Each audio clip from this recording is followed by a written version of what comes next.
मोदी बिहार में अब भी शायद सबसे लोकप्रिय नेता है। मैं अब शायद क्योंकि तुलना वहां नीतीश कुमार से ही होगी, उनकी होगी तो और उनका एक अलग वोट है और ये बीजेपी का सबसे बड़ा एडवांटेज है। बिल्कुल, इसमें तो कोई शक नहीं है कि मोदी का अपना पार्टी से अलग वोट है। बीजेपी का जो वोट है वो तो है ही, पार्टी से अलग वोट है। और सबसे ज़्यादा लोकप्रियता जो है प्रधानमंत्री नरेंद्र मोदी की और नीतीश कुमार की भी महिला वोटर्स में।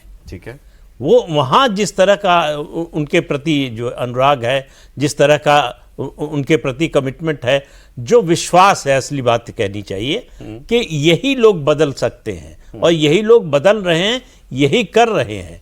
लोग सवाल पूछ रहे हैं कि भाई लालू राबड़ी ने 15 साल में क्या दिया हमको, जो हमको मिला इन्हीं लोगों के राज में मिला।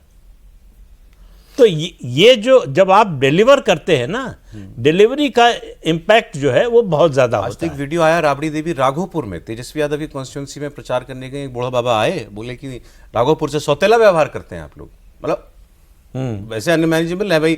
डिप्टी सीएम की कॉन्स्टिट्यूंसी इतने सालों की नर्चर की हुई होगी, वहां पर कोई राबड़ी देवी को रोक करके ये बात कह दे कोई आदमी।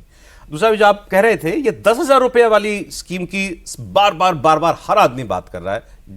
मैंने जो पॉइंट्स देखे, और आज तो आरजेडी वालों एक पत्रकार को मैं पढ़ रहा था, उन्होंने भी ये बोला, और जेडीयू के नेता ने भी कहीं टीवी पे ये बोला कि नीतीश कुमार का नया नाम हो गया है 10,000 बाबा। इतना चल गया क्या है? ये गेम चेंजर है सर। जैसे कांग्रेस पार्टी के 2009 के चुनाव में कर्ज माफी गेम चेंजर साबित हुआ था ना, वैसे ये बिहार का गेम चेंजर है। 10,000 रुपए एक मुश्त, जहां के पर कैपिटा इनकम 66,000 हो, वहां 10,000 रुपए एक मुश्त किसी महिला के खाते में आ जाना, ये बहुत बड़ी बात है। और उसके बाद उसमें यह भी है कि अगर इस 10,000 रुपए का उपयोग आप ठीक तरीके से कर लेंगे तो आपको 1,90,000 रुपए और मिलेंगे। तो जो तेजस्वी उसमें समझा रहे हैं कि ये तो तुमको कर्ज दिया है, इसका सूद देना पड़ेगा, कैसे लौटाओगे? वो कहाँ सूद, किसको सूद, कैसा सूद? 10,000 रुपए तो कई लोग खर्चा हो गए। अब तो पति ये कह रहा है पत्नी से कि तुम ज्यादा इंडिपेंडेंट मत हो जाओ इस 10,000 के चक्कर में। अरे एक सज्जन तो बोल रहे थे लाठी मार मार के घर में बिठा देंगे।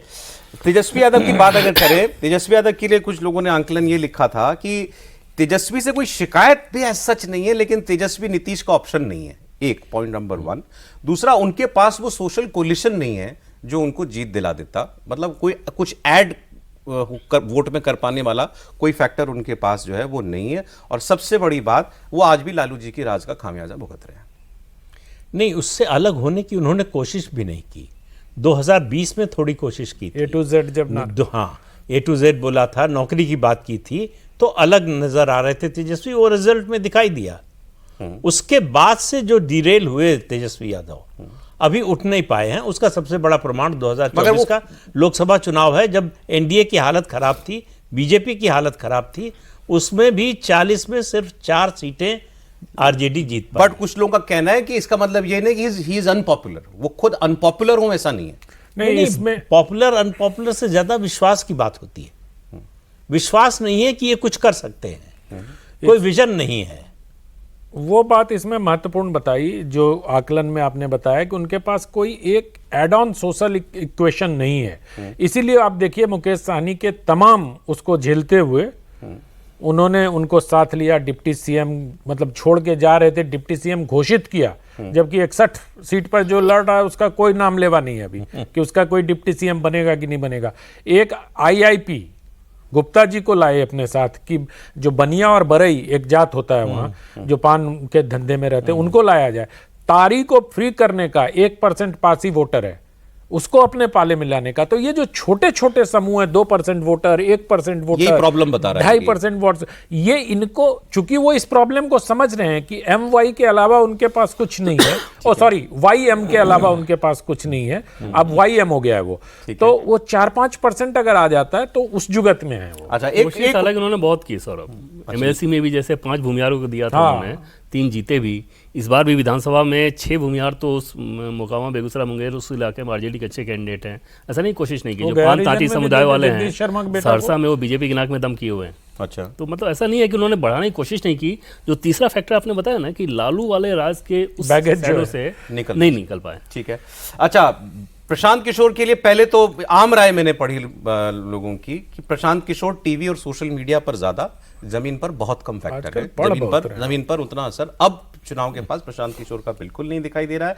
हाँ, लेकिन बीजेपी के कुछ सेक्शंस, वोटर के सेक्शन जो हैं वो प्रभावित हैं प्रशांत किशोर से, जिसमें खास तौर पर ब्राह्मण वोटर की बात हो रही है। लेकिन उनको भी अब ये लगने लगा है कि ये चुनाव लड़ने के लिए लड़ रहे हैं, जीतने के लिए नहीं लड़ रहे हैं। बीजेपी का अपना आकलन ये है कि एनडीए की 12 सीटों पे वोट कटवा की भूमिका में आके प्रशांत किशोर डैमेज कर रहे हैं इनकी संभावना को। ओके, वो 12 सीट छोटी नहीं होती, मतलब 243 की इसमें अगर 12 सीट पे आ रहे हैं तो बीजेपी मान रही है कि जैसे भागलपुर के बिहपुर की बात कर लें, जमालपुर की बात कर लें, कई मतलब ऐसी सीटें हैं जहाँ पे, छपरा की बात कर लें, कई ऐसी सीटें हैं जहाँ पर पीके का कैंडिडेट एनडीए के लिए मुसीबत खड़ी कर रहा है। वो इनके लिए कंसर्न है कि कैसे इसको हम जल्द से जल्द डैमेज कंसर्न है बट मैनेजेबल।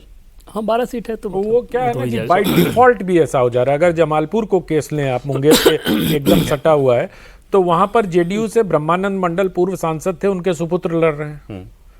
पीके वहां से, और वो यादव और भूमिहार बहुल सीट है, पीके ने वहां से एक यादव को दे दिया है, आरजेडी ने वो सीट आईआईपी को दे दिया, ताती को। तो अब क्या हो गया कि यादव को लग रहा है कि हम तो अपने जाति के लोगों को वोट देंगे, और भूमिहार के पास विकल्प नहीं है किसके साथ जाएंगे। ये वो। कुछ सीट का आपने जैसे बताया कि वो इंडिविजुअल वही कैंडिडेट का भी छोटे-छोटे, कुछ मतलब होगा। by default larger imagination capture कर ली हो नहीं, उन्होंने, नहीं, जैसा ऐसा पहले लग रहा था, जब ऐसा पॉलिटिक्स नहीं। बाइपोलर हो जाती है ना, तब ये सब फैक्टर आखिर में आते आते साफ हो जाते हैं। साफ हो ठीक है, शुरू में लगता है कि ये वहां चैलेंज कर रहे हैं, यहाँ चैलेंज कर रहे हैं। ठीक है। पीके की हालत वही होगी जो उत्तराखंड में 22 में अरविंद केजरीवाल की हुई थी। अच्छा, उत्तराखंड वाले अरविंद केजरीवाल। हाँ, उत्तराखंड वाले। दिल्ली वाले तो नहीं। ठीक है। अरे ये पॉइंट्स तो बहुत थे, लेकिन क्योंकि मुझे आपको सर्वे भी बताना है, आखिरी पॉइंट, कांग्रेस केवल खुद नीचे नहीं जा रही, महागठबंधन को भी नीचे ले जा रही है। वो तो पिछली बार भी बिल्कुल यही सही किया बात। था उन्होंने। सहमत है साहब? हाँ, तो प्रूवन है, मतलब जो इससे पहले वाले चुनाव में किया, और राहुल गांधी जो बोल रहे हैं उसका उद्देश्य तो एक ही नजर आ रहा है। भले ही उनकी मंशा ना हो, लेकिन हो वही रहा है। मनसा तो नहीं सबसे होती ज्यादा सर, आरजेडी का नुकसान। मनसा नहीं होती तो 11 सीट हाँ, पर दोनों सही एक बात। दूसरे से लड़के हो रहे होते भाई। इंडिया के महत्वपूर्ण अघोषित गठबंधन के साझेदार कांग्रेस पार्टी है, ऐसा बहुत सारे लोग कहते हैं।